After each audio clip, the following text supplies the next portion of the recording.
சரி, இப்போ நாம் கர்த்தருடைய வார்த்தைகளை நாம் தியானிக்க போகிறோம். யோவான் 3ஆம் அதிகாரத்தை நாம் எடுத்துக்கொள்ளலாம்.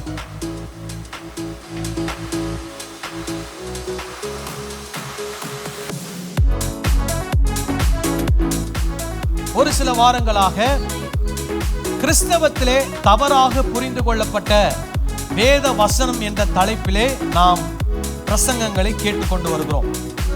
ஸோ இன்னைக்கு நாம் கேட்க போகிற பிரசங்கம் போன வாரத்தினுடைய தொடர்ச்சி.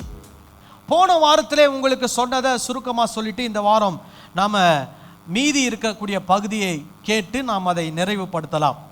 போன வாரத்திலே ஒரு சில வசனங்களை நாம் வாசித்தோம். அதில் சொல்லப்பட்டிருக்கிறது, ஒருவன் மறுபடியும் பிறவாவிட்டால் தேவனுடைய ராஜ்யத்தை என்ன பண்ண மாட்டான்? காண மாட்டான். மறுபடியும் பிறவாவிட்டால் என்ன பண்ண மாட்டான்? காண மாட்டான்.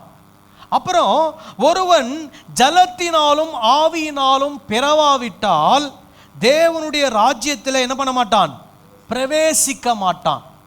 ஸோ ஒன்று மறுபடியும் பிறப்பது, இன்னொன்று என்னது? ஜலத்தினாலும் ஆவியினாலும் என்ன பண்ணுவது? பிறப்பது. இன்னும் ஒரு பக்கம் தேவ ராஜ்யத்தை காணுவது, தேவ ராஜ்யத்துக்குள்ள பிரவேசிப்பது. சரி, ஏற்கனவே உங்களுக்கு நான் சொல்லியிருக்கிறேன், மறுபடியும் பிறப்பது, born again அப்படின்ற வார்த்தை. அகெயின் அப்படின்னா என்னது? கிரேக்க மொழியிலே அபவ் என்ற அர்த்தம். அப்போ born againனா இன்னொரு முறையில் எப்படி சொல்லலாம்? born above. அப்போ மேலே இருந்து அவர் என்ன பண்ணணுமா? பிறக்கணும். அல்லது மேலே அவர் பிறக்க வேண்டும், அல்லது மேலிருந்து அவர் என்ன பண்ண வேண்டும்? பிறக்க வேண்டும். மேலிருந்து சொல்லி அந்த காலத்தில் சொல்லும்போது அவங்க எப்பவுமே மேலே மேலேன்னு சொல்லி பேசும்போது எதை பற்றி பேசுகிறாங்க? பரலோகத்தை பற்றி அவர்கள் என்ன பண்ணுகிறார்கள்? பேசுகிறார். அது அவர்களுடைய புரிதல். அப்போ அவன் பரலோகத்தில் பிறக்கணும், பரலோக ராஜ்யத்தில் அவங்க என்ன பண்ணணும்? பிறக்கணும் என்பதாக அங்கே அது அர்த்தம் கொள்ளப்படுகிறது. அப்போ மறுபடியும் பிறப்பது, ஜலத்தினாலும் ஆவியினாலும் பிறப்பது, ரெண்டுமே என்னதான்? ஒன்று தான். அங்கே ரெண்டு பேருமே அப்படி பிறக்கும் போது அவங்க எங்கே வராங்க? எங்கே வராங்க? தேவனுடைய ராஜ்யத்தில் அவங்க என்ன பண்ணுறாங்க? வந்து சேருகிறார்கள், பிரவேசிக்கிறார்கள். இப்போ மறுபடியும் பிறப்பது அப்படின்னா, ஜலத்தினாலும் ஆவியினாலும் பிறப்பது அப்படின்னா ரெண்டுமே ஒன்று அப்படின்னு நான் உங்களுக்கு சொல்லியிருக்கிறேன். அதற்கு ஒரு விளக்கம் கொடுத்தேன். ஜலத்தினால் பிறப்பது அப்படின்னா என்ன? சுத்திகரிக்கப்படுவது. இப்போ அந்த காலத்தில் யூதர்கள் தங்களுடைய வாழ்க்கையில் சுத்திகரிப்பை எப்படி செய்தார்கள் என்றால், தண்ணீரை வைத்து என்ன பண்ணாங்க? தங்களை சுத்திகரித்தார்கள். இப்போ தண்ணீரை வைத்து நம்முடைய சரீரத்தை நாம் என்ன பண்ண முடியும்? சுத்திகரிக்க முடியும். ஆனால் தண்ணீரை வைத்து நம்முடைய ஆத்துமாவை சுத்திகரிக்க முடியுமா? முடியாது. அப்போ நம்முடைய ஆத்துமா சுத்திகரிக்கப்பட வேண்டும் அப்படின்னா அதற்கு ஒரே ஒரு காரியம்தான். என்னன்னா, நம்முடைய பாவங்கள் நமக்கு என்ன பண்ணப்பட வேண்டும்? மன்னிக்கப்பட வேண்டும். அப்போ இயேசு அதை தான் நிக்கோதேமுக்கு என்ன பண்ணுகிறார்? சொல்லுகிறார், உன் பாவங்கள் உனக்கு என்ன பண்ணப்பட வேண்டும்? மன்னிக்கப்பட வேண்டும். எப்படி ஒரு மனிதனுடைய பாவம் மன்னிக்கப்படும்? இயேசுவை விசுவாசிக்கும் போது, இயேசு சிலுவையிலே மரித்த மரணத்தை நினைவு கூறும்போது ஒரு மனிதனுடைய பாவம் அவனுக்கு என்ன பண்ணப்படுகிறது? மன்னிக்கப்படுகிறது. அப்போ ஒரு மனிதன் மன்னிக்கப்பட வேண்டும் என்றால் அந்த மனிதன் இயேசு கிறிஸ்துவை என்ன பண்ண வேண்டும்? விசுவாசிக்க வேண்டும். எப்படி விசுவாசிக்கணும்? இயேசுதான் மெய்யான தெய்வம். அப்போ அந்த தெய்வம் அவர் சிலுவையிலே ரத்தம் சிந்தி நம்முடைய பாவங்களுக்காக அவர் என்ன பண்ணியிருக்கிறார்? மரித்திருக்கிறார். அவர் ஒருவரே நம்முடைய பாவங்களை மன்னிப்பதற்கு வல்லமை பெற்றவர். அல்லேலூயா. இப்போ நீங்கள் பார்த்தீங்கன்னா, ஒரு முறை ஒரு நோயாளியை இயேசு கிட்ட கொண்டு வராங்க. அப்போ இயேசு சொல்றாரு, உன் பாவங்கள் உனக்கு மன்னிக்கப்பட்டது அப்படின்னு சொல்றார். அப்போ எல்லாரும் கேட்குறாங்க, பாவங்களை மன்னிப்பதற்கு இவர் யார் அப்படின்னு கேட்குறாங்க. அப்போ இயேசு கேட்குறாரு, இவன் பாவங்கள் மன்னிக்கப்பட்டது என்று சொல்வது எளிமையானதா, அல்லது உன்னுடைய படுக்கையை எடுத்துக்கொண்டு நீ எழுந்து நட என்று சொல்வது எளிமையானதா அப்படின்னு கேட்கிறார். எது எளிமையானது? பாவங்கள் மன்னிக்கப்பட்டது என்று சொல்வது எளிமையானது. உன் படுக்கை எடுத்துக்கொண்டு நட என்று சொல்வது எப்படிப்பட்டதல்ல? எளிமையானது அல்ல. ஏன்னு கேட்டீங்கன்னா, உன் படுக்கை எடுத்துக்கொண்டு எழுந்து நட என்று சொன்னால் அந்த மனிதன் என்ன பண்ண வேண்டும்? சுகம் பெற்று எழுந்து என்ன பண்ண வேண்டும்? நடக்க வேண்டும். அதை எல்லாரும் என்ன பண்ணணும்? கண்ணால பார்க்கணும். பாவங்கள் மன்னிக்கப்பட்டது என்று ஒருத்தனுக்கு சொல்லும் போது அதை கண்ணால பார்க்க முடியுமா? முடியாது. அப்போ அது எளிமையானது. ஆனால் எழுந்து நட என்று சொல்வது என்னது? கஷ்டமானது. ஆனால் இயேசு என்ன சொல்றாரு? ரெண்டுத்தையும் சொல்றாரு. நீ என்ன பண்ணு? உன்னுடைய படுக்கை எடுத்துக்கொண்டு எழுந்து நடன்னு சொல்றாரு. உடனே அவன் படுக்கையை எடுத்துக்கொண்டு எழுந்து என்ன பண்றான்? நடக்கிறான். அப்போ அவர் என்ன சொல்ல வர்றாருனா, இவனை என்னால் சுகப்படுத்த முடியும் என்றால் இவனை என்னால் என்ன பண்ணவும் முடியும்? மன்னிக்கவும் முடியும். அப்போ உன்னால நீ கண்ணால பார்க்க முடிஞ்சதை நான் என்ன பண்றேன்? செய்கிறேன். அவர் வாய் திறந்து சொல்றாரு, நீ உன் படுக்கையை எடுத்துக்கொண்டு எழுந்து என்ன பண்ண? நடன்னு சொல்றாரு. அவன் சுகம் பெற்று எழுந்து என்ன பண்றான்? நடக்கிறான். அங்க இருக்கிறவங்க எல்லாம் அந்த அற்புதத்தை என்ன பண்றாங்க? கண்ணால பார்க்கறாங்க. ஆனா பாவங்கள் மன்னிக்கப்பட்டது என்று சொல்லும்போது அந்த மன்னிக்கப்படுவதை யாராலும் கண்ணால என்ன பண்ண முடியாது? பார்க்க முடியாது. அதை தான் இந்த இடத்துல இயேசு விளக்குறார் இன்னொரு வசனத்துல. சரி, அதுக்கு முன்னாடி இதை நான் உங்களுக்கு விளக்கி சொல்லிடுறேன். அப்போ ஜலத்தினாலும் ஆவியினாலும் பிறப்பதுனா என்ன? ஒரு மனிதனுடைய பாவங்கள் மன்னிக்கப்பட்டது, அவன் தேவனோடு என்ன பண்ணப்படுகிறான்? இணைக்கப்படுகிறான். அப்படி பாவங்கள் மன்னிக்கப்பட்டு தேவனோடு அவன் இணைக்கப்படும் போது அவன் ஜலத்தினாலும் ஆவியினாலும் என்ன பண்ணுகிறான்? பிறக்கிறான். எங்க வந்து விடுகிறான்? தேவ ராஜ்யத்துக்குள்ள வந்து விடுகிறான். ஹல்லேலூயா. சரி, தேவ ராஜ்யம் என்றால் என்னன்னு சொன்னேன். தேவ ராஜ்யம்னா நல் இணக்கம் சமத்துவம். அப்படின்னா என்ன? Harmony and equality. ஸோ நம்ம எல்லாரும் எப்படி வாழணும்? நல் இணக்கமாக வாழணும். நம்ம எல்லாரும் சமத்துவமா என்ன பண்ண வேண்டும்? வாழ வேண்டும். நமக்குள்ள என்ன இருக்கக்கூடாது? பாகுபாடுகள், வேறுபாடுகள், பிரிவினைகள் இருக்கக்கூடாது. அதுதான் என்னது? தேவ ராஜ்யம். சரி, இப்போ 6ஆம் வசனத்திலிருந்து நம்ம வாசிக்கலாம். மாமிசத்தினால் பிறப்பது மாமிசமாயிருக்கும், ஆவியினால் பிறப்பது ஆவியாயிருக்கும். இப்போ நம்ம எல்லாரும் சரீரத்தில் பிறந்திருக்கிறோம். நம்ம எல்லாரும் எப்படி இருக்கிறோம்? இந்த சரீரத்தில் நம்ம மாம்சத்துக்கு ஏற்ற மாதிரி நிறைய விஷயங்களை செய்து என்ன பண்ணி கொண்டு இருக்கிறோம்? வாழ்ந்து கொண்டிருக்கிறோம். அப்போது இயேசு சொல்கிறாரு, நீ மாம்சத்தில் பிறந்தா எப்படி இருப்ப? மாம்சத்தின்படி இருப்ப. ஆவியில் பிறக்கும் போது எப்படி மாறுவ? ஆவியின்படி மாறுவ. இப்போ ஒருத்தர் ஜலத்தினாலும் ஆவியினாலும் பிறந்து இப்போ என்ன எதில் பிறந்துட்டாரு? ஆவியில் பிறந்துட்டார். மறுபடியும் பிறந்துட்டார். அவர் பாவங்கள் அவருக்கு என்ன பண்ணப்பட்டது? மன்னிக்கப்பட்டு விட்டது. அவர் தேவனோடு நல் உறவில் என்ன பண்ணிட்டார்? வந்து விட்டார். தேவ ராஜ்யத்துக்குள்ள அவர் என்ன பண்ணிட்டார்? வந்து விட்டார். இப்போ 7ஆம் வசனத்தில் பாருங்க, அவர் சொல்றாரு, நீங்கள் மறுபடியும் பிறக்க வேண்டும் என்று நான் உனக்கு சொன்னதை குறித்து அதிசயப்பட வேண்டாம். அப்போ மறுபடியும் எதை பத்தி பேசுறார்? மறுபடியும் பிறப்பதை பத்தி பேசுறார். அப்புறம் அவர் சொல்றாரு, காற்றானது தனக்கு இஷ்டமான இடத்திலே வீசுகிறது, அதன் சத்தத்தை கேட்கிறாய், ஆகிலும் அது இன்ன இடத்திலிருந்து வருகிறதென்றும் இன்ன இடத்துக்கு போகிறதென்றும் உனக்கு தெரியாது. ஆவியினால் பிறந்தவன் எவனோ அவனும் அப்படியே இருக்கிறான். ஸோ இந்த இடத்துல நீங்க பார்த்தீங்கன்னா கிரேக்க வார்த்தையில காற்று என்ற வார்த்தையும் ஆவி என்ற வார்த்தையும் ஒரே வார்த்தை தான் பயன்படுத்தப்படுகிறது. இங்கேயும் இயேசு வார்த்தையை வச்சு என்ன பண்றாரு? விளையாடுறார். என்ன வார்த்தை வச்சு சொல்றாரு? எப்படி காற்று எங்க இருந்து வருது எங்க போகுதுன்னு யாருக்குமே தெரியாதோ அது போலதான் ஆவியிலே பிறந்தவன். இப்போ நான் ஏற்கனவே சொன்னேன், ஒருத்தருக்கு சுகமாயிட்டா அதை கண்ணால் என்ன பண்ண முடியும்? பார்க்க முடியும். பாவங்கள் மன்னிக்கப்பட்டதை கண்ணால் என்ன பண்ண முடியாது? பார்க்க முடியாது. அது அந்த யாருக்கு அந்த பாவம் மன்னிக்கப்பட்டதோ அந்த மனிதனால் மாத்திரம்தான் அதை என்ன பண்ண முடியும்?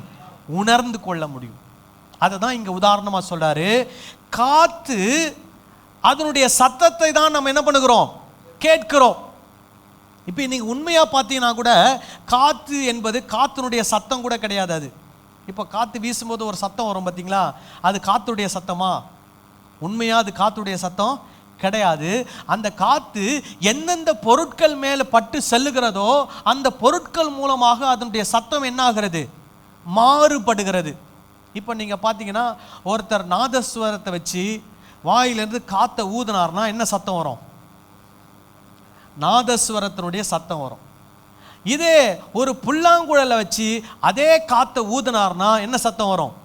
புல்லாங்குழல் சத்தம். அப்போ காற்று ஊதப்படுகிறது, எந்த பொருள் மேலே ஊதப்படுகிறதோ அதற்கேற்றாற் போல என்ன வருகிறது? சத்தம் வருகிறது. அது உண்மையாய் காற்றினுடைய சத்தம் கிடையாது. ஆனாலும் அந்த சத்தத்தின் மூலமாய் நம்ம என்ன பண்ணுகிறோம்? அங்கே காற்று ஊதப்படுகிறது அல்லது அந்த காற்று வீசப்படுகிறது என்பதை நாம் என்ன பண்ணுகிறோம்? புரிந்து கொள்கிறோம். அதே போல் நம்ம மேலே அந்த காற்று பட்டுட்டு போகும்போது நம்ம என்ன பண்ணுகிறோம்? உணர்கிறோம். இப்போ நமக்கு சொல்லுவாங்க ஐம்புலன்கள். என்னது ஐம்புலன்கள்? நம்ம மேலே வர்ற உணர்வு, அப்புறம் பார்க்கிறது, காதில் கேட்கறது, அப்புறம் மூக்கில் முகர்றது, நாக்கில் டேஸ்ட் பண்ணுறது. இப்போ காற்றை எப்படி கண்டுபிடிப்பீங்க? கண்ணால் பார்க்க முடியுமா? முடியாது. ஒன்று போயிடுச்சு. அடுத்தது மூக்கால் நுகர முடியுமா? காற்றை நம்ம சுவாசிக்கிறோம், ஆனால் அந்த ஸ்மெல்லு தெரியுமா? காற்றினுடைய ஸ்மெல் என்னன்னு தெரியுமா? தெரியாது. அப்புறம் நாக்கில் டேஸ்ட் பண்ண முடியுமா? முடியாது. காதால் என்ன பண்ண முடியும்? அந்த சத்தத்தை என்ன பண்ண முடியும்? கேட்க முடியும். நம்முடைய சரீரத்தால் என்ன பண்ண முடியும்? அந்த காற்று வரதை உணர முடியும். ஆனால் அந்த காற்றை நீங்கள் கண்ணால் என்ன பண்ண முடியாது? பார்க்க முடியும். அப்போ ஆண்டவர் அதோடு ஒப்பிட்டு சொல்கிறாரு, அதே மாதிரி தான் யார்? ஆவியிலே பிறந்தவன், மறுபடியும் பிறந்தவன், ஜலத்தினாலும் ஆவியிலும் பிறந்தவன் அப்படியாக இருக்கிறான். மறுபடியும் உங்களுக்கு வாசிக்கிறேன். காற்றானது தனக்கு இஷ்டமான இடத்திலே வீசுகிறது, அதன் சத்தத்தை கேட்கிறாய், ஆகிலும் அது இன்ன இடத்திலிருந்து வருகிறது என்றும் இன்ன இடத்துக்கு போகிறது என்றும் உனக்கு தெரியாது. ஆவியினால் பிறந்தவன் எவனோ அவனும் அப்படியே இருக்கிறான். இப்போ நம்ம எங்கிருந்து வந்தோம் நமக்கு தெரியாது. இப்போ நம்ம எங்க போறோம்? தேவ ராஜ்யத்துக்குள்ள போறோம். நமக்கு தெரியும், ஆனா மற்றவங்களுக்கு நம்ம எங்க போவோம்னு மற்றவங்களுக்கு தெரியாது. அதுதான் ஆவியில பிறந்தவனுக்கும் மற்றவங்களுக்கும் இருக்கிற வித்தியாசம். ஆவியில பிறந்தவங்களுக்கும் மாம்சத்தில் இருக்கிறவர்களுக்குள்ள வித்தியாசம் அதுதான். ஸோ நமக்குள்ள ஏற்பட்டிருக்கிற மாற்றம் யாருக்கு மட்டும்தான் தெரியும்? நமக்கு மட்டும்தான் தெரியும். மற்ற யாருக்கும் அது தெரியாது. நமக்கும் ஆண்டவருக்கு மட்டும் தெரியும். சரியா? சரி, இப்போ நான் ஒரு சில வசனங்களை ஸ்கிப் பண்ணிட்டு நான் எங்க போறேன்? 14வது வசனத்துக்கு போறேன். ஸோ மறுபடியும் இது தொடர்ச்சி தான். இன்னும் அது என்ன ஆகலை? இயேசு பேசிக்கொண்டு வருகிறது கட்டாகலை. இப்போ இன்னும் இந்த 14, 15 வசனங்களில் அதனுடைய தொடர்ச்சியாக சில காரியங்களை இயேசு சொல்லுகிறார். அதையும் நம்ம இதோடு என்ன பண்ணணும்? சேர்த்து பார்க்க வேண்டும். என்ன சொல்றாரு? 14, 15 நான் வாசிக்கிறேன். சர்ப்பமானது மோசேயினால் வனாந்திரத்திலே உயர்த்தப்பட்டது போல மனுஷகுமாரனும் தன்னை விசுவாசிக்கிறவன் எவனோ அவன் கெட்டு போகாமல் நித்திய ஜீவனை அடையும்படிக்கு உயர்த்தப்பட வேண்டும். ஸோ இந்த வசனத்தை ஒரு சிலர் எடுத்துக்கொண்டு என்ன சொல்றாங்கன்னா, மோசே வனாந்தரத்திலே வெண்கல சர்ப்பத்தை என்ன பண்ணினார்? உயர்த்தினார். ஆண்டவர் அதை சொன்னார், அதை மோசே என்ன பண்ணார்? செய்தார். அதனால விக்கிரக ஆராதனை செய்வது என்ன கிடையாது? தவறு கிடையாது அப்படின்னு சிலர் என்ன பண்றாங்க? அதற்கு ஒரு முட்டு கொடுக்குறாங்க, ஜஸ்டிஃபை பண்றாங்க. இப்போ நல்லா கவனிக்கணும். ஆண்டவர் வெண்கல சர்ப்பத்தை என்ன பண்ண சொன்னார்? உண்டு பண்ண சொன்னார்.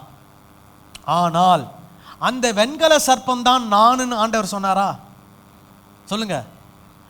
அது நான் தான், நீ என்ன பண்ணு, வணங்கு, இந்த சர்ப்பத்தை வணங்குன்னு சொன்னாரா? இல்லை. ஏன் அந்த காலத்தில் ஆண்டவர் அந்த வெண்கல சர்ப்பத்தை உருவாக்க சொன்னார்? ஏன் இஸ்ரவேல் ஜனங்களை அதை நோக்கி பார்க்க சொன்னார்? அதற்கு ஒரு காரணம் இருக்கிறது. நீங்க பார்த்தீங்கன்னா, ஆண்டவர் அந்த வனாந்தரத்திலே அந்த இஸ்ரவேல் ஜனங்கள் நடந்து வரும்போது ஆண்டவர் அவங்களுக்கு கட்டளைகள் கொடுக்கிறார். ஸோ இஸ்ரவேல் ஜனத்தினுடைய வேலை என்ன? ஆண்டவர் சொல்லி இருக்கிற கட்டளையின்படி எல்லாரும் என்ன பண்ண வேண்டும்? நடக்க வேண்டும். ஆனால் அங்கே என்ன நடக்குதுன்னா, அவங்க ஆண்டவர் சொன்ன வார்த்தையின்படி என்ன பண்ணவில்லை? நடக்கவில்லை. உடனே என்ன நடக்குது? ஒரு பெரிய வாதை உண்டாகிறது. என்ன வாதை? நிறைய பாம்புகள் என்ன பண்ணுகிறது? அங்கே இருக்கிற எல்லாரையும் என்ன பண்ண ஆரம்பிக்குது? கடிக்க ஆரம்பிக்குது. பாம்பு கடிக்க ஆரம்பிச்ச உடனே எல்லாரும் என்ன பண்றாங்க? அங்கும் இங்கும் என்ன பண்றாங்க? ஓட ஆரம்பிக்கிறாங்க. இப்போ இந்த விஷயம் நடப்பதற்கு காரணம் என்ன? அவர்கள் கீழ்ப்படியவில்லை. அவர்கள் கீழ்ப்படியாததனால் இந்த ஒரு வாதை அவர்களை என்ன பண்ணி கொண்டிருக்கிறது? என்ன பண்ணி கொண்டிருக்கிறது? அவர்களை பாதித்து கொண்டிருக்கிறது. அதனால நிறைய பேர் என்ன ஆகிறாங்க? பாம்பு கடிப்பட்டு என்ன பண்ணிட்டு இருக்கிறாங்க? செத்து விழுந்து கொண்டிருக்கிறார்கள். இப்போ ஆண்டவர் மோசே ஆண்டவர்கிட்ட போய் மன்றாடும் போது ஆண்டவர் சொல்றாரு, இப்போ நீ என்ன பண்ணு, ஒரு வெண்கல சர்ப்பத்தை என்ன பண்ணு, உண்டு பண்ணி அதை ஒரு குச்சியில் என்ன பண்ணு, ஏற்றி உயரமாக வையி சொல்லிட்டு வச்சுட்டு எல்லாருக்கிட்டையும் சொல்லு, யாரெல்லாம் இதை நோக்கி பார்க்குறீங்களோ உங்களுக்கு என்ன கிடைக்க போகுது? வாதையிலிருந்து விடுதலை கிடைக்க போகிறது. இதை ஏன் ஆண்டவர் செய்கிறார் அப்படின்னா, இந்த சூழ்நிலையில இஸ்ரவேல் ஜனங்களுக்கு ஒரு பாடத்தை கற்றுக் கொடுக்கிறார். என்ன பாடம்? இவ்வளவு நாள் உன்னை கீழ்ப்படி கீழ்ப்படி கீழ்ப்படின்னு நான் சொன்னேன், நீ என்ன பண்ணல? கீழ்ப்படியல. இப்போ நான் சொல்றதை நீ செஞ்சினா உயிர் பிழைப்பாய், இல்லை என்றால் உன் உயிர் உன்னை விட்டு என்ன பண்ணிவிடும்? போய்விடும். இப்போ என்ன வேலை? இப்போ என்ன தரணும்? உனக்கு உயிர் வேணும்னா நீ கட்டாயமா இப்போ நான் சொன்னதை நீ என்ன பண்ணி தான் ஆகணும்? செஞ்சு தான் ஆகணும். அந்த பாடத்தை ஆண்டவர் அவங்களுக்கு என்ன பண்றார்? கற்றுக் கொடுக்கிறார். என்ன பாடம்? இப்போ உனக்கு விருப்பம் இருக்குதோ இல்லையோ, இப்போ சொல்லப்பட்டதை நீ என்ன பண்ணி ஆகணும்? கட்டாயமா செஞ்சுதான் ஆகணும். அப்படி நீ செஞ்சாதான் நீ என்ன பண்ணுவ? உயிர் பிழைப்பாய். இஸ்ரவேல் ஜனங்களுக்கு ஒரு பாடத்தை கற்றுக் கொடுக்குறாரு. அதனால மோசே கிட்ட என்ன சொல்றாரு? ஒரு வெண்கல சர்ப்பத்தை என்ன பண்ணு, உண்டாக்கு. இப்போ வெண்கல சர்ப்பத்தை உண்டு பண்ணுறதுனா இப்படி இப்படி பண்ணிட்டா வந்துடுமா? சொல்லுங்க. அதுக்கு என்ன பண்ணணும்? கொல்லன்கிட்ட போய் வெண்கலத்தெல்லாம் போட்டு என்ன பண்ணணும்? முதல்ல உருக்கணும். சர்ப்பம் மாதிரி ஒரு டையை என்ன பண்ணணும்? செய்யணும். செஞ்சு அதெல்லாம் உருக்கி அந்த டைக்குள்ள அதை ஊற்றி அல்லது அதை ஒரு நீளமான இதுவை பண்ணி அதை வந்து வளைச்சி எடுத்து அதற்கு அதை என்ன பண்ணணும்? அதனுடைய டிசைன்லாம் செதுக்கி முகம் மண்டை கண் எல்லாத்தையும் செதுக்கி அதை வந்து ஒரு குச்சியில் நிற்கிற மாதிரி எல்லாம் ரெடி பண்ணணும். அதுக்கு எவ்வளோ நேரம் எடுக்கும்? ரொம்ப நேரம் எடுக்கும். அதெல்லாம் ரெடி பண்ணி கொண்டு போய் அதை என்ன பண்ணணும்? நிறுத்தணும். யார் அந்த சர்ப்பத்தை பார்க்குறாங்களோ அவங்க மேலே அந்த பாம்பு கடி என்ன பண்ணாது? வராது. ஸோ இதில் வந்து என்ன செய்யப்பட்டது என்பது முக்கியம் அல்ல, எதற்காக செய்யப்பட்டது, ஆண்டவர் அதை சொன்னதனுடைய நோக்கம் என்ன, அதிலிருந்து இஸ்ரவேல் ஜனங்கள் கற்றுக்கொண்ட பாடம் என்ன, அதுதான் ரொம்ப முக்கியமானது. என்ன கற்றுக் கொடுக்கிறார் ஆண்டவர்? நான் நார்மலாக உனக்கு சொன்னா நீ என்ன பண்ண மாட்டேன்ற, கீழ்ப்படிய மாட்டேன்ற. இப்போ உன் உயிருக்கே என்ன வந்துருச்சு? ஆபத்து வந்துருச்சு. இப்போ நான் சொல்றதை நீ செஞ்சா உன் உயிரை நீ என்ன பண்ணலாம்? காத்துக்கலாம். இல்லைன்னா உன் உயிர் உன்னை விட்டு என்ன பண்ணிடும்? போயிடும். அப்போ இப்போ யாரெல்லாம் உயிரோட வாழணும்னு நினைக்கிறாங்களோ அவங்கெல்லாம் என்ன பண்ணுவாங்க? கட்டாயமா கர்த்தர் மோசே மூலமா சொன்னதை என்ன பண்ண போறாங்க? செய்ய போறாங்க. எல்லாரும் அந்த வெண்கல சர்ப்பத்தை என்ன பண்ண போறாங்க? நோக்கி பார்க்க போறாங்க. அதே மாதிரி இன்னைக்கு இருக்கக்கூடிய காலத்துல இப்போ அதுக்கு ஒப்பனையா யாரை சொல்றாரு? இயேசு தன்னை சொல்றார். என்ன சொல்றாரு? வெண்கல சர்ப்பம் வனாந்திரத்திலே உயர்த்தப்பட்டது போல மனுஷகுமாரனும் தன்னை விசுவாசிக்கிறவன் எவனோ அவன் கெட்டு போகாமல் நித்திய ஜீவனை அடையும்படிக்கு உயர்த்தப்பட வேண்டும். அப்போ எதுல உயர்த்தப்பட போறார் இயேசு? சிலுவையிலே உயர்த்தப்பட போகிறார். இப்போ அதே விஷயத்தை மற்ற ஜனங்களுக்கு, சீஷர்களுக்கு, அங்கே நின்று கொண்டிருக்கிற பரிசேயர், நிக்கோதேமு எல்லாருக்கும் அவர் சொல்றாரு. என்ன சொல்றாரு? நீ என்ன விசுவாசித்தாதான் நீ என்ன எதை பெற்றுக்கொள்ள முடியும்? நித்திய ஜீவனை பெற்றுக்கொள்ள முடியும். அன்றைக்கு இஸ்ரவேல் ஜனங்கள் அந்த சர்ப்பத்தை நோக்கி பார்த்தால் இந்த உலக பிரகாரமான உயிரை அவர்கள் காத்து கொள்ள முடியும். ஆனால் இன்றைக்கு என்னை விசுவாசிக்கிறவர்கள் தான் நித்திய ஜீவனை என்ன பண்ண முடியும்? பெற்றுக்கொள்ள முடியும். ஹல்லேலூயா. அப்போ நம்ம இயேசுவை பார்ப்பது, இயேசுவை விசுவாசிப்பது எதற்காக? எதற்காக? நித்திய ஜீவனை பெற்றுக்கொள்வதற்காக. ஹல்லேலூயா. பாருங்க, இங்க ரெண்டு விஷயம் கனெக்ட் ஆகுது. விசுவாசம், நித்திய ஜீவன். இப்ப இந்த நித்திய ஜீவன் என்ற வார்த்தையை எதற்கு ஒப்பனையா இயேசு இந்த இடத்துல பயன்படுத்துறார்னா, தேவ ராஜ்யத்திற்கு ஒப்பனையாக என்ன பண்ணுகிறார்? பயன்படுத்துகிறார். தேவ ராஜ்யம், நித்திய ஜீவன் ரெண்டுமே ஒண்ணுதான். இப்போ யாருடைய பாவங்கள்லாம் மன்னிக்கப்பட்டிருக்கிறதோ, யார் தேவனோடு நல் உறவிலே வந்து விட்டார்களோ அவர்கள் தேவ ராஜ்யத்திற்குள்ள வந்திருக்கிறார்கள். அப்படின்னா என்ன அர்த்தம்? நித்திய ஜீவனை பெற்றிருக்கிறார்கள் என்ற அர்த்தம். ஹல்லேலூயா. சரி, தொடர்ந்து வாசிக்க போறோம். பாருங்க 16வது வசனம். இப்போ இது யார் சொல்றானா? யோவான் சொல்றார். இப்போ இந்த 15வது வசனம் வரைக்கும் யார் சொல்லியிருக்கிறா? இயேசு சொல்லியிருக்கிறாரு. 16லேருந்து யோவான் சொல்றார். யோவான் ஒரு கமெண்ட் கொடுக்கிறார். என்ன கமெண்ட் கொடுக்கிறாரு? தேவன் தம்முடைய ஒரே பேரான குமாரனை விசுவாசிக்கிறவன் எவனோ அவன் கெட்டு போகாமல் நித்திய ஜீவனை அடையும்படிக்கு அவரை தந்தருளி இவ்வளவாய் உலகத்தில் என்ன பண்ணார்? அன்பு கூர்ந்தார். இப்போ இயேசு தன்னை பற்றி சொல்லிட்டார். எப்படி வனாந்தரத்தில் சர்ப்பம் உயர்த்தப்பட்டதோ அதுபோல நான் என்ன பண்ணப்படுவேன்?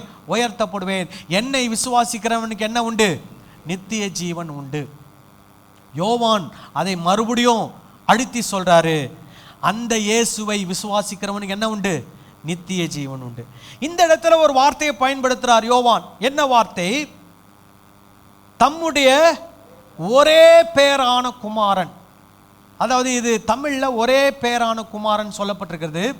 ஆங்கிலத்தில் எப்படி சொல்லப்பட்டிருக்குன்னா ஒன் அண்ட் ஒன்லி சன் அப்படின்னு சொல்லப்பட்டிருக்கிறது. இதை யோவான் ஏன் ஒன் அண்ட் ஒன்லி அப்படின்னு பயன்படுத்துறார் அப்படின்னா, இந்த உலகத்திலேயே இயேசு ஒருவர் மட்டும்தான் 100% மனிதன், 100% கடவுள். One and only. வேற யாரும் இந்த உலகத்தில் அந்த 100% தன்மை உடையவர்கள் அல்ல. அதனால்தான் அந்த ஒரே பேரான குமாரன் என்ற வார்த்தையை யோவான் என்ன பண்ணுகிறார்? பயன்படுத்துகிறார். ஏன்னா இயேசு ஒருவரை தவிர 100% மனிதனாக 100% கடவுளாக இந்த பூமியிலே இருந்தவர்கள் ஒருவரும் இல்லை. இப்ப 100% மனிதனாக இருந்தவர் எப்படி மனிதனாக வாழ வேண்டும் என்பதை நமக்கு என்ன பண்ணியிருக்கிறார்? வாழ்ந்து காட்டியிருக்கிறார். 100% கடவுளாக இருந்தவர் நமக்கு மன்னிப்பை கொடுத்து அவர் எப்படி நித்தியமாய் வாழ்கிறாரோ அந்த நித்தியத்திலே நம்மையும் பங்குள்ளவர்களாய் மாற்றியிருக்கிறார். ஹல்லேலூயா.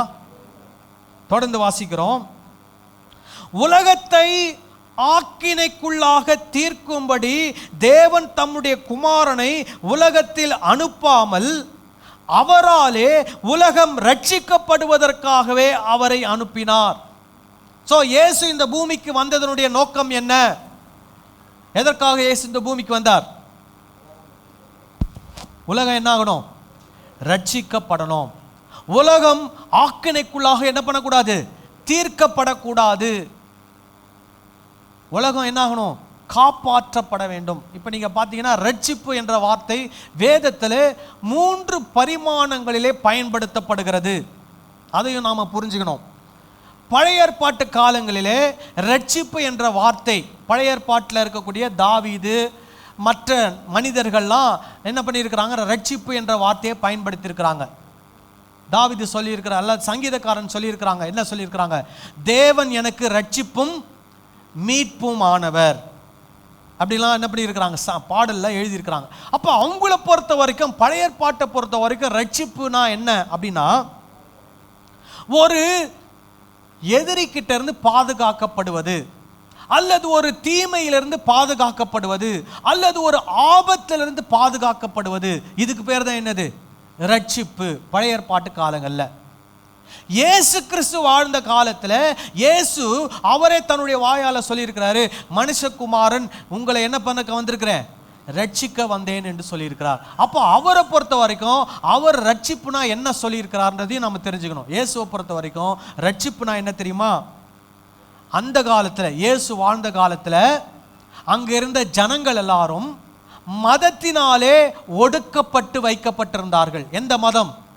யூத மதத்தினாலே ஒடுக்கப்பட்டு இருந்தார்கள். இப்போ இயேசு எதற்காக வந்தார்னா, ஒடுக்கப்பட்ட அந்த ஜனங்களை அந்த மதத்திலிருந்து, அந்த மார்க்கத்திலிருந்து என்ன பண்ணணும்? விடுவிக்க வேண்டும் என்று இயேசு வந்தார். அப்போ இயேசுவை பொறுத்த வரைக்கும் ரட்சிப்புனா என்ன?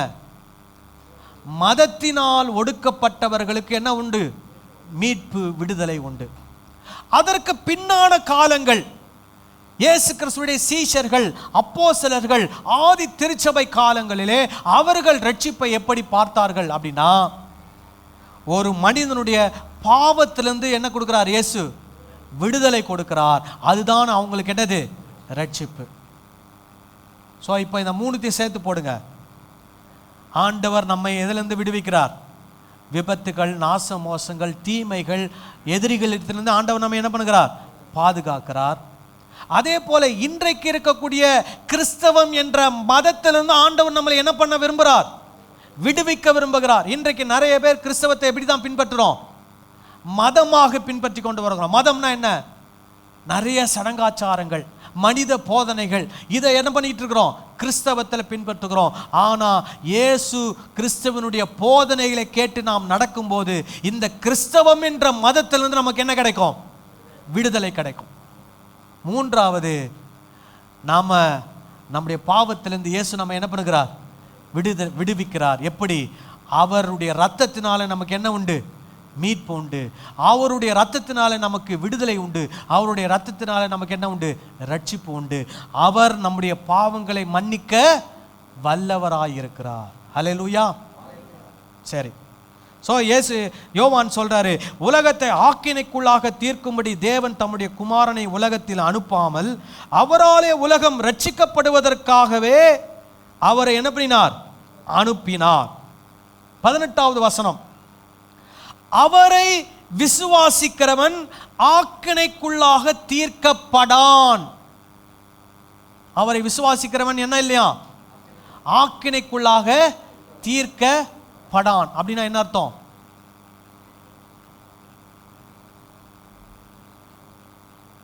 அவரை விசுவாசிக்கிறவங்களுக்கு என்ன இல்லை? ஆக்கினை தீர்ப்பு இல்லை, நியாய தீர்ப்பு இல்லை. அப்புறம் தொடர்ந்து வாசிப்போம். விசுவாசி ஆதவனோ தேவனுடைய ஒரே பேரான குமாரனுடைய நாமத்தில் விசுவாசம் உள்ளவனாய் இராதபடியினால் அவன் ஆக்கினை தீர்ப்புக்கு உட்பட்டாயிற்று. அப்ப விசுவாசிக்காதவங்க எங்க இருக்கிறாங்க? ஏற்கனவே ஆக்கினை தீர்ப்புக்குள்ளதான் இருக்கிறாங்க. அப்போ ஆக்கினை தீர்ப்பு ஏற்கனவே என்ன ஆயிடுச்சு? உண்டாயிடுச்சு. எப்போ உண்டாயிடுச்சு? இயேசு என்றைக்கு இந்த பூமியில் பிறந்து வாழ்ந்து மரித்து உயிரோடு எழுந்தாரோ அன்றைக்கே ஆக்கினை தீர்ப்பு என்ன ஆயிடுச்சு? நிறைவேற்றப்பட்டு விட்டது. இதில் வித்தியாசம் என்னன்னா, விசுவாசிக்கிறவன் விசுவாசி ஆதவன். ஸோ விசுவாசிக்கிறவனுக்கு என்ன இல்லை? ஆக்கினை தீர்ப்பு இல்லை. ஸோ இதன் மூலமாக நாம் என்ன தெரிந்து கொள்கிறோம் அப்படின்னா, இன்னைக்கு நிறைய கிறிஸ்தவத்தில் தப்பாக சொல்லி கொடுத்துருக்குறாங்க. என்ன தெரியுமா சொல்லி கொடுத்துருக்குறாங்க? தேவராஜ்யம் இனிமேல் தான் வரப்போகுது, நித்திய ஜீவன் இனிமேல் தான் வரப்போகுது அப்படின்னு சொல்லி கொடுத்துருக்குறாங்க.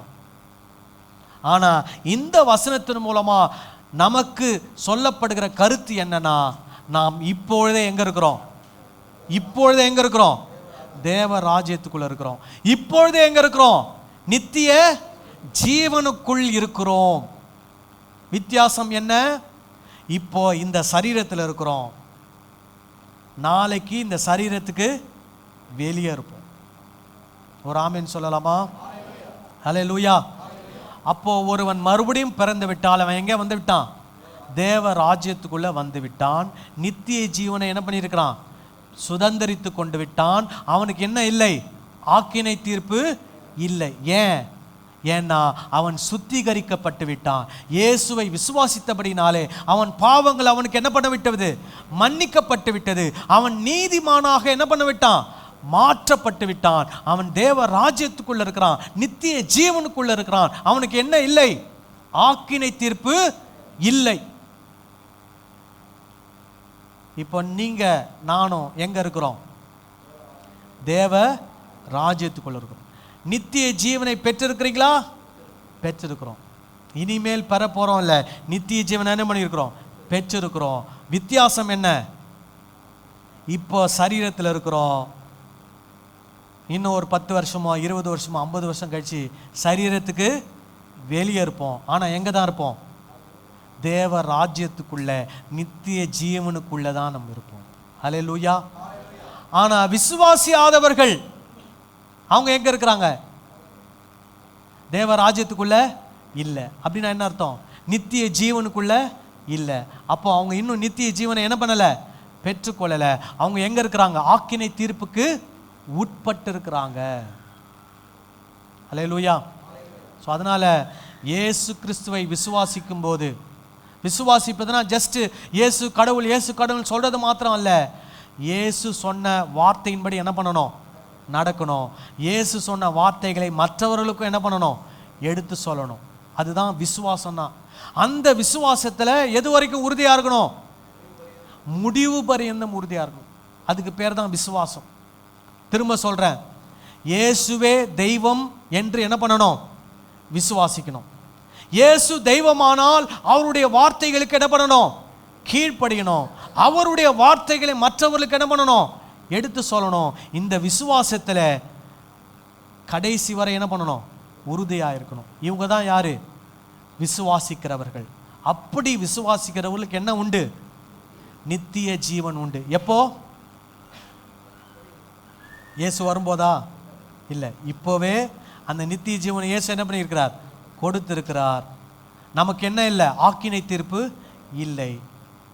இப்போ பிதா குமாரன் பரிசுத்த ஆவியாகிய அந்த திரியேக தேவனோடு யாரையும் இணைத்திருக்கிறார்?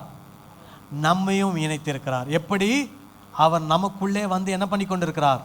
வாசம் பண்ணி கொண்டிருக்கிறார். ஆகவே இப்போ நாம் யாரோடு இணைக்கப்பட்டு விட்டோம்? தேவனோடு, இயேசுவோடு இணைக்கப்பட்டு விட்டோம். நாம் தேவ ராஜ்யத்துக்குள்ள இருக்கிறோம். நாம் நித்திய ஜீவனுக்குள்ள இருக்கிறோம். நாம் தேவனால் பிறந்தவர்களாயிருக்கிறோம். மறுபடியும் பிறந்தவர்களாயிருக்கிறோம். ஜலத்தினாலும் ஆவியினால் என்ன பண்ணியிருக்கிறோம்? பிறந்திருக்கிறோம். அல்லேலூயா. இதை தான் இந்த வேத வசனங்கள் நமக்கு என்ன பண்ணுகிறது? கற்றுக் கொடுக்கிறது. நீங்கள் நினைக்காதீங்க நித்திய ஜீவன் இதுக்கு அப்புறமா கிடைக்கக்கூடிய ஒன்று என்று நினைக்காதீங்க. தேவ ராஜ்யம் என்பது இதுக்கு அப்புறமா வரப்போகிற ஒன்று என்று நினைத்து கொள்ளாதீர்கள். நீங்கள் நானும் ஏற்கனவே எங்கே இருக்கிறோம்? தேவ ராஜ்யத்துக்குள்ள இருக்கிறோம். தேவ ராஜ்யம் நமக்குள் இருக்கிறது. நாம் தேவ ராஜ்யத்துக்குள் இருக்கிறோம். நாம் நித்திய ஜீவனை என்ன பண்ணியிருக்கிறோம்? பெற்றிருக்கிறோம். எப்படி பெற்றிருக்கிறோம்னா, மறுபடியும் பிறந்ததனாலே, ஜலத்தினாலும் ஆவியினாலும் பிறந்தபடியினாலே, இயேசுவை மெய்யான தெய்வமாக ஏற்றுக்கொண்டபடியினாலே, நம்முடைய பாவங்கள் நமக்கு மன்னிக்கப்பட்டபடியினாலே, நமக்கு தேவனோடு ஒரு நல்ல உறவு ஏற்பட்டபடியினாலே, நாம் தேவனோடு என்ன பண்ணப்பட்டிருக்கிறோம்? இணைக்கப்பட்டிருக்கிறோம். தேவ ராஜ்யத்துக்குள் இருக்கிறோம். நித்திய ஜீவனை என்ன பண்ணியிருக்கிறோம்? பெற்றிருக்கிறோம். ராமேன் சொல்லலாமா? நம்மளாம் எழுந்து நின்று நாம் ஜெபம் செய்யலாம்.